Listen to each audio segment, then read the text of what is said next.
the joy of introducing our next speaker. He must be a real master. He is able to manifest a different identity 2 days in a row.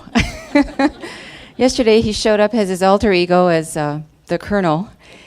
And today we're going to experience him as, I would say, more of a social change agent. Reading his biography is really wonderful. He's an author. He's a filmmaker. He's worked with people like Brian Swim, the new cosmologist, and he's developed a film for us called "Awakening the Dreamer," based upon that cosmology. In addition to his own studies about what is going on in the world. And we've seen the film, and it's absolutely beautiful, the images, and it will stir us into wanting to do more, appreciating this planet for what it is, but also really taking seriously what we have at stake, as Keith was saying a few moments ago. So it invokes and evokes that deep love for what we have and not take it for granted. And love each other and all that is. So, yes. He's called himself an omnologist. I hope, Neal, you say more on this. It's the study of everything. Anyway, let's welcome Neal Rogin.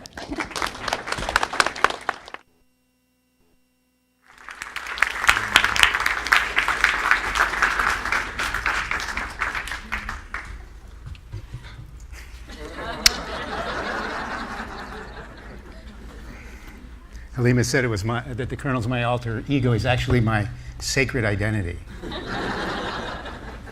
He's the superhero.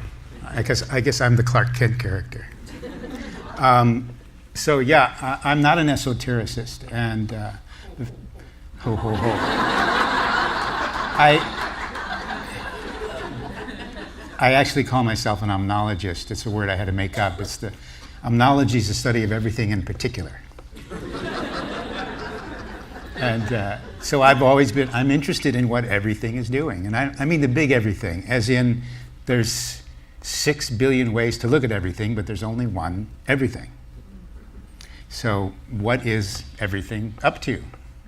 And I guess another way of looking at that is, what is evolution up to? I've worked with Buckminster Fuller. I've looked at, kind of large system issues. And the largest system that we know of is the universe. I'm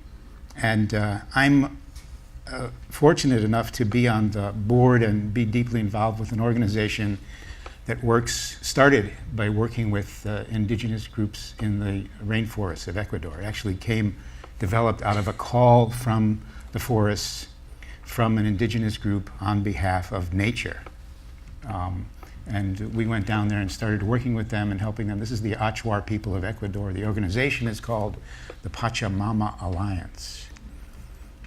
And I commend you to its website, which is pachamama.org, P-A-C-H-A-M-A-M-A. Pachamama is a Quechua Indian word. Quechua is an indigenous group in the Andes of South America. Pachamama generally means Mother Earth, but in real terms, the way they describe it is it means the earth, the universe, and all time. So these people have an enormous vision, a much larger vision than the technological vision that Western man holds. And we created this relationship with them, this partnership, and went down there to actually help them protect their territory, which is 2 million acres of pristine, roadless, high biodiversity, ancient rainforest. One of the last few treasures such left on Earth. That was 10 years ago. There's oil under their land. Ecuador is an oil-producing country. It's a member of OPEC. And it's really amazing, that Ecuador owns all this land. I just found out figures that the way the world debt is set up, Nigeria borrowed $12 billion, has paid back $29 billion so far, and still owes $32 billion. So Ecuador is in kind of the same position. So there's lots of pressure on them to develop the oil under this territory. And we have worked with them and partnered with, this is an ancient, intact indigenous culture that's been going on for thousands of years. And whatever image comes into your mind when you say ancient indigenous people in the rainforest, erase that. Unless your experience or the picture that came up was one of deep wisdom. Because while we've been evolving towards inventing things, they have been evolving towards a deeper relationship with the mysteries and with nature and with the cycles of time. And they're very wise people. And since they are a dream culture and deeply involved and organize their lives around their dreams and are aware of the plant kingdom in ways that we are not, and in deep communion with the plant kingdom, through taking psychoactive plant medicines that they've been taking for thousands of years, they recognize this is not reality, that there's something much more. And they also have a worldview that's completely different from ours. So when we came down there, they said, well, really thank you for helping us, because we have helped them. By the way, 10 years later, their territory is still roadless and untouched. So. And we and they intend to keep it that way. They're very committed, fierce people. They're the only ethnic indigenous group that ever kicked out the conquistadors and kept them out. They're like that ferocious. So that warrior spirit is still alive in them, and they're committed to this. And they know they're going to prevail. They've seen it in their dreams. And they also talk in terms of, it's their receiving of visions similar to ours, but they see it in different ways because their milieu is different, their context is different.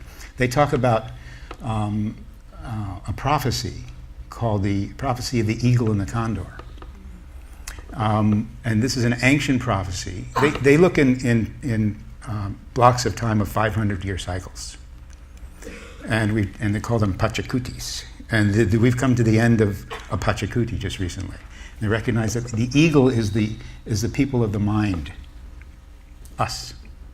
And the condor represents the people of the heart, people of indigenous roots. And they said for 500 years, the last 500, starting around the time of Columbus, that the eagle would dominate and try and destroy the condor. And that we've gone through a change now, and that the prophecy says that we are now entering into a new Pachacuti, a new era, where the eagle and the condor will fly together in the same sky, wing to wing. And we're actually seeing that occur as the heart and mind of humanity, of the human being, become into balance. It's another way of saying masculine and feminine balance. It's another way of saying all the things we've been talking about. So I'm kind of here as a kind of report on what's going on the front lines out there as the change from fear to love takes place, as a transformation from separation to recognition of connection takes place. And while the news is I got good news and bad news. It's worse than you fear. It's also better than you hope. And so it's touch and go. My work with Bucky Fuller, he called it, this is humanity's final exam, or Earth's critical moment. Whether we're going to make it. And what he said, by the way, was that it has to do with personal integrity. Interesting. It's, will we live what we know? Because we're finding out new information. New information is being revealed. And the biggest news of all is that I'm not over here and you're not over there. Even though it appears that that's so, it's really an illusion that we're one. And will that recognition of our interconnection cause us to change our behavior?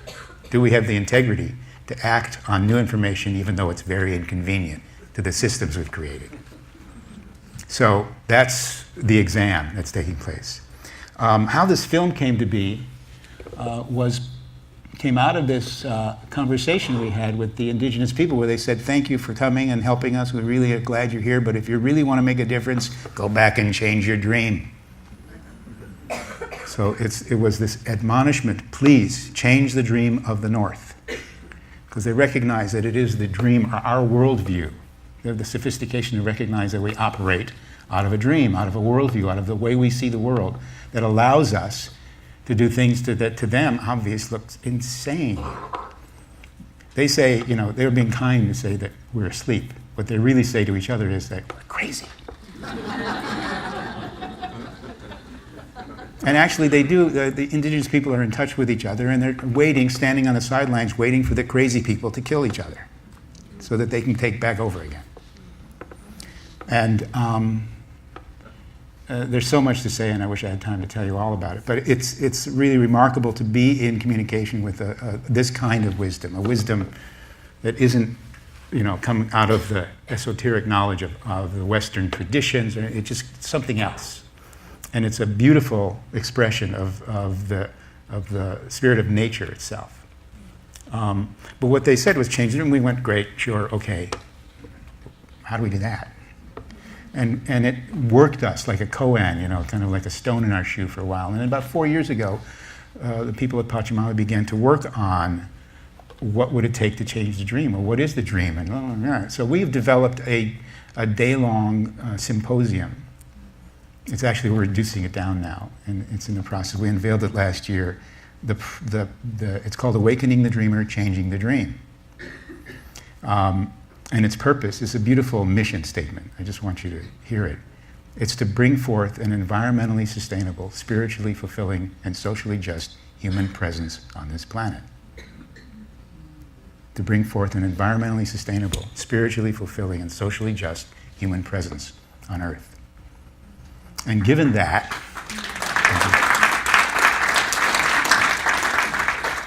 in other words, the kingdom, the awakened world. And given that, we ask, how we doing? If we hold that up, where are we? And where we are is not so good. And the trajectory we're on is not so good. So all the systems and all the, when we talk about fairness and environmental sustainability, for sure, we know that we're not doing so well. Social justice, the world is definitely out of balance. Spiritually, and those things are all, we could say, well, the environment, global warming, in a few years it'll be here, or it's coming, and or it's over there. And social justice issues, poor people, poverty, other kinds of injustice, it's over here. We're doing okay, but when it comes to spiritual fulfillment, there's a kind of emptiness in this culture, so that it really touches all of us directly right now. And at the same time, something amazing is happening. In a way, the universe is providing the answer, that this new consciousness is rising, even though it's not being reported on by the media. I consider the media to be like the voice in the head of the culture. That little voice in the head says you're no good, you're not enough. That's the media talking to the culture in general. It has no idea what's really going on in people's lives, the transformation that's taking place. And one of those areas is in the recognition that something new is occurring, that we're living into a new kind of future, a new reality, that is a much more profound change than the one that happened when Copernicus published his findings, when Galileo looked up in the heavens and saw, oops, church is wrong. We're not the center of the universe. We're actually revolving around the sun, and they made him take it back. You take that back or we'll kill you. And he actually did. And just before he got off the witness stand at his trial, he said, and yet it moves. So, in any case, something is happening in our culture. You know what the something is, but the way it's showing up is in the recognition of what science is finally telling us. Science is our God in modern society. We listen to what science tells us. This is not to say the aberration that's currently in charge doesn't listen, but the recognition. Science is kind of our liturgy, and what science is now telling us is we've discovered something about the birth of the universe. The universe was always static. We were always separate. The Earth was here. We kind of got put on it, and now we're finding out that's not true at all. And it's part of what's called a new cosmology. Now we're going to probably find something else out eventually that's going to make this kind of like, oh, we thought that was, now we know everything.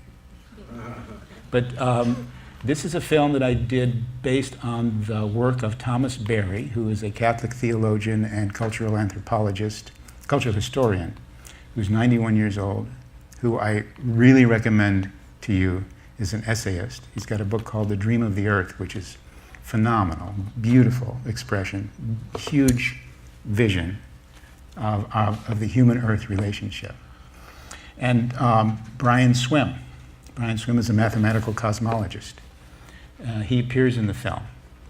And this is the work based on their book called The Universe Story, which is the recognition of something called deep time. We didn't know that there was deep time, 13.7 billion years of time that has led to us. Anyway, I'll let the film speak for itself, and then we can talk a little bit afterwards.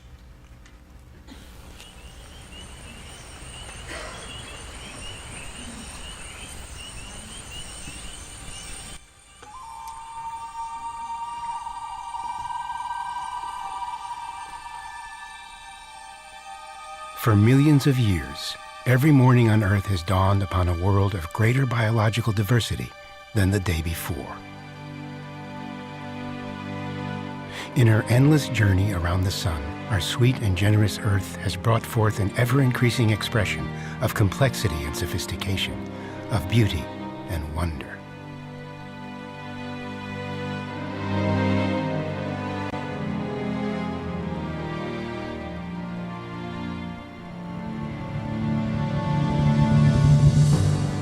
But now, after eons of more and more, suddenly there is less and less. In a geological instant, the vitality of our Earth has plummeted.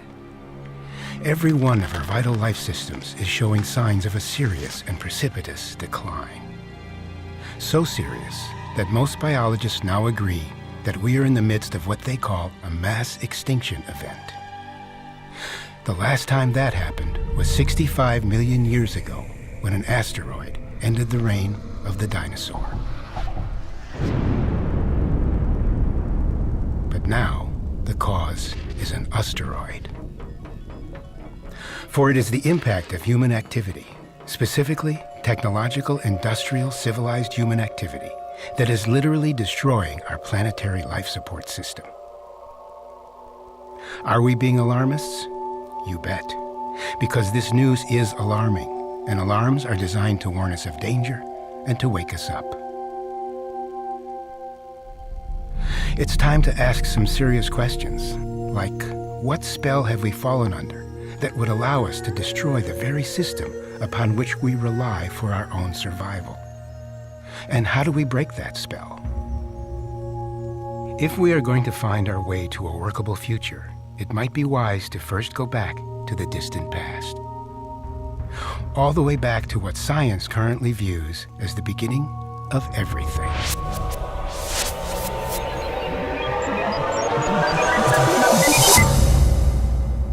Imagine nothing. Not space, not darkness, not even a vast emptiness, but nothing.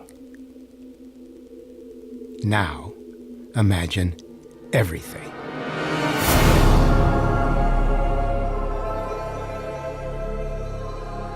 In a stupendous explosion of light, heat, and energy radiating out in every direction, the universe erupted into existence 13.7 billion years ago.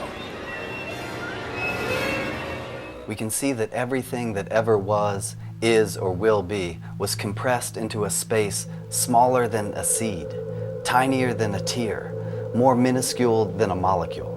All space, all time, and the potential for everything that would ever exist started as a single point. So in a very real sense, science has discovered what indigenous people have known all along. We are all one. We are all connected. We all come from the very same source. This massive fireball continued expanding, eventually cooling enough for the very first atoms to form. If the expansion had just been a little bit slower, the universe would have collapsed into an enormous black hole. Or if the expansion had just been a little bit faster, the universe would have expanded just too fast for the galaxies to form. And so we'd have simply dust. If you altered the expansion just 1/1,000,000th of 1%, the entire universe would collapse. So what it suggests is that there's a profound wisdom at work in the universe. Then, in a cosmological wink of an eye, 100 billion galaxies swirled into being. We didn't know there were any galaxies in the universe 100 years ago. We thought that maybe there was just one. Now we realize there's 100 billion galaxies. So we're just beginning to understand some of the dynamics of galaxies. And to think that they actually have intrinsically the intelligence or the ordering power to bring forth all of this elegance. And so the galaxies themselves, they organize all the material and give birth to new stars. And when scientists really began to look at the galaxies this way, they realized they're even something like a living cell. That's news. That's another way of imagining our way into the universe. And now these whirlpools of galactic creativity begin to fulfill their cosmic destiny as they each give birth to 100 billion stars. When these first stars reach the end of their life cycle, they collapse in on themselves and erupt into immense cosmic explosions called supernovas. Thomas Berry refers to the supernova event as a cosmological moment of grace. He calls it a great sacrificial moment because the death of the star is what enables all future life to evolve. The supernova embodies the archetype of death and rebirth. It's a mythic moment on a cosmic scale. Out of these clouds of stardust, billions of second-generation stars are born. One of them was the star we call our sun. Left over from the formation of the sun was a wisp of debris that swirled itself into a necklace of 9 spinning planets, the jewel of which was the swirling mass of molten lava that was to become our home, the Earth. Out here, on a tiny planet suspended in perfect equipoise, the force that set the galaxy spinning and ignited the stars produced its next miracle. A universe within the universe. It was the birth of life.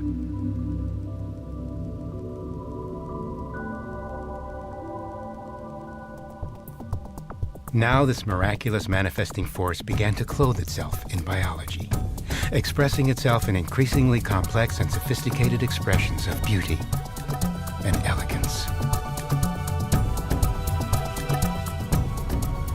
Earth, as we see her now, 5 billion years after that initial experience, has arrived at such a complexity, such a development, such a journey of that original fireball that she is now alive in her own right. In other words, the universe in Earth has reached a complexity in which universe awakens into life and is alive. Think about it. Everything we see around us has developed from the boiling cauldron of the early Earth, a sphere of lava that miraculously gave rise to the sea and the atmosphere, and then life in its infinite expressions. As Brian Swimme says, the Earth was once molten rock and now sings operas.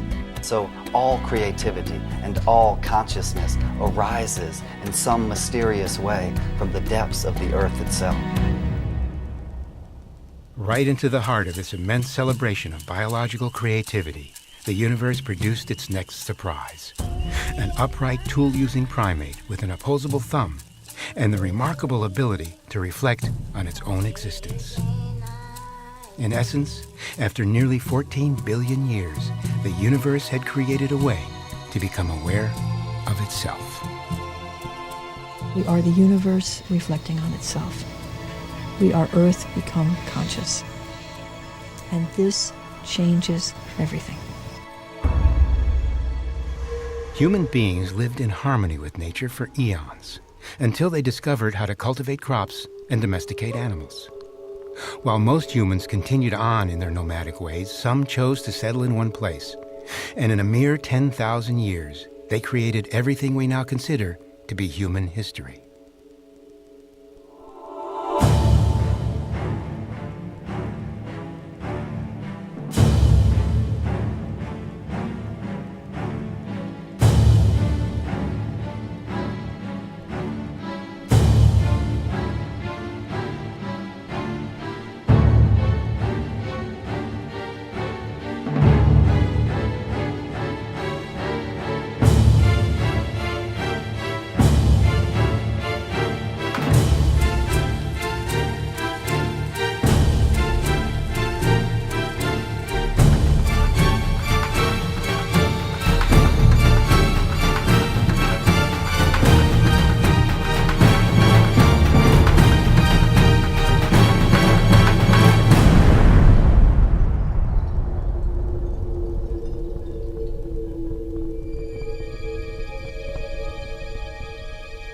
Why out of stardust has this come to be?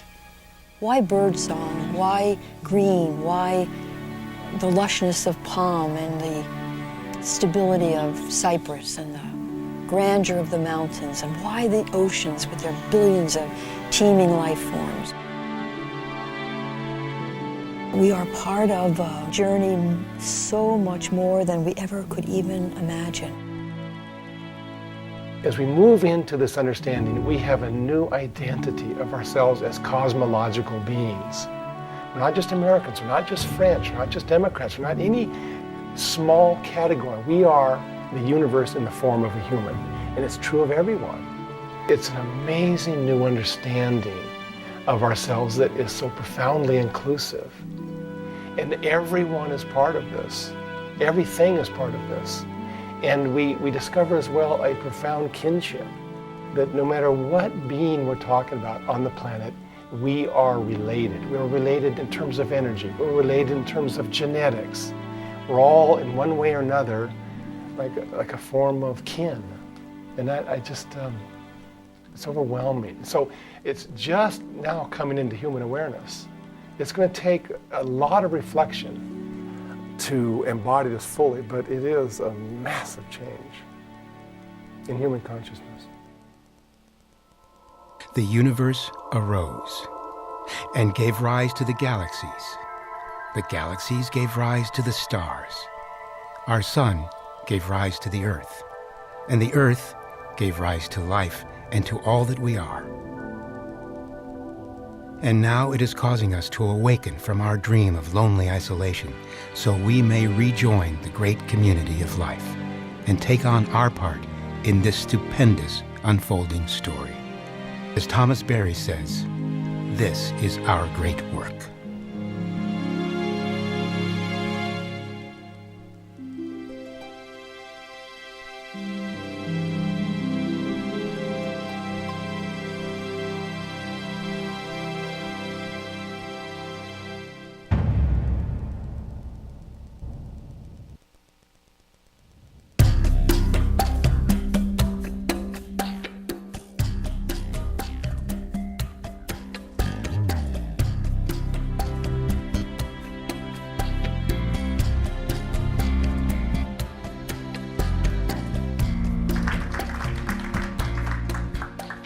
See the rest of the credits, but lots of people had a lot to do with that. There it is. Thank you. They'd kill me if they knew that they got cut off.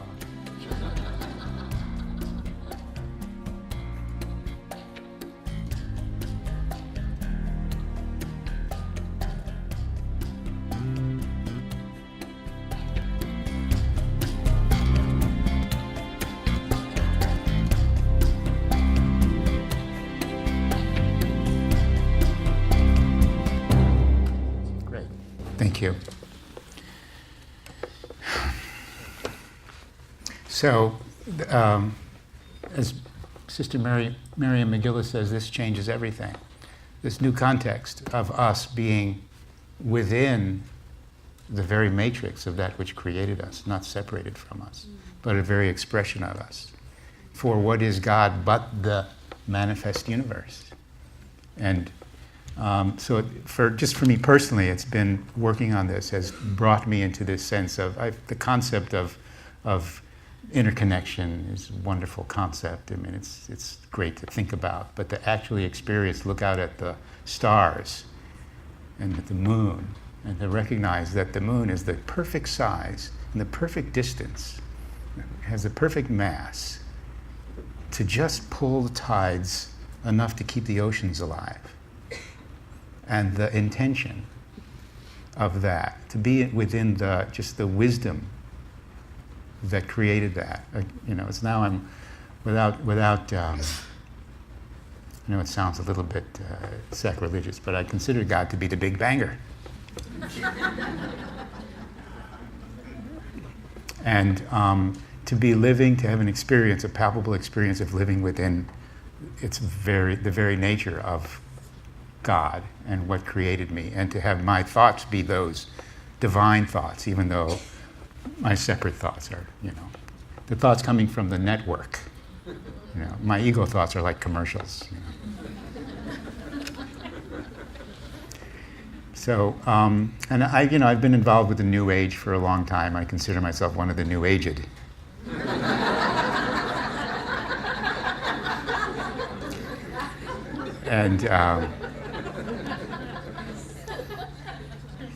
And as Keith said, there is a difference between, you got to separate the New Age from the Sioux Age,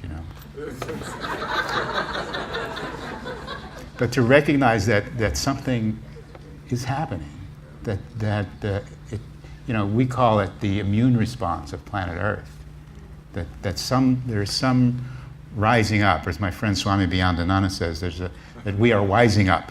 There's a grand upwising.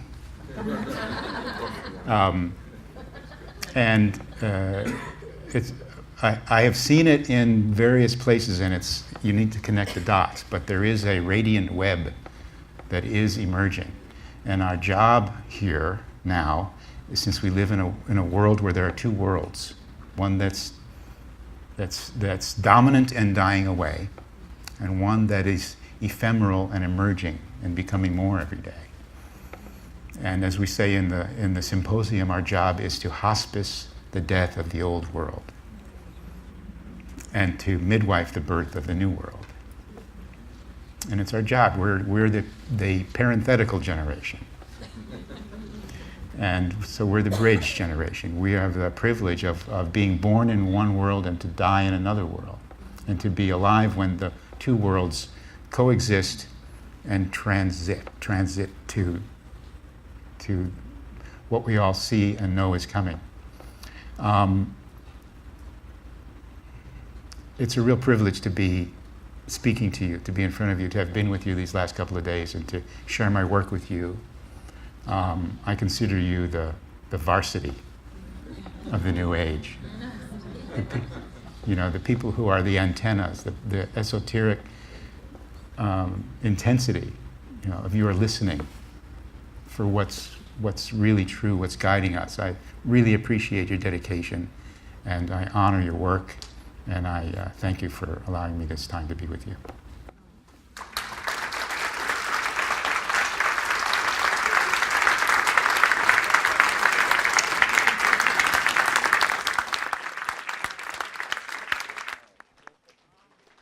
Well, I don't know what to say after that. I'm just I can feel the group heart. It really awakens us to the job.